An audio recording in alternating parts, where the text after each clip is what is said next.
Inawgurat falija l-Bank Nazzjonali tal-Ġeni tal-Pjanti li se jservi bħala repożitorju għal pjanti salvaġġi u sriraħ ta' xtili, xejjex u pjanti indiġeni Maltin.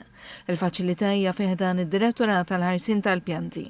B'investiment ta' 3 miljun euro fi proġett kofinanzjament mill-Unjoni Ewropea, il-proġett ser inkludu wkoll Mużew tal-Botanika fejn il-pubbliku jkun jista' japprezza x-xogħol li jsir fil-Bank tal-Ġeni u jara l-biodiversità tal-pajjiż taħt lenti xjentifika.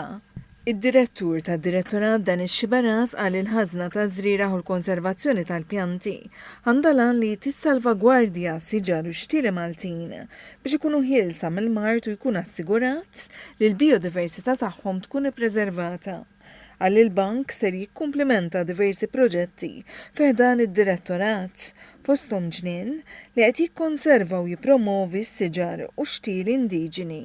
Mandek ġek id-demand, il-bidwi mustibqa jizraħħa. U jekk għammek ħat ispiċċa, aħna minn dan il-laboratorji li għandna hawnhekk u anka isfel fejn imbagħad aħna nipproduċu aħna stess il-liquid nitrogen fejn ikollok temperatura li tkun bejn wieħed u ieħor -196 degrees li hija titqgħod b'sebgħinejn kif tkun qed taħdem bih għax qed tdaħħal straw tal-plastik u toħroġ within a second dik tiġi qisha kristalla.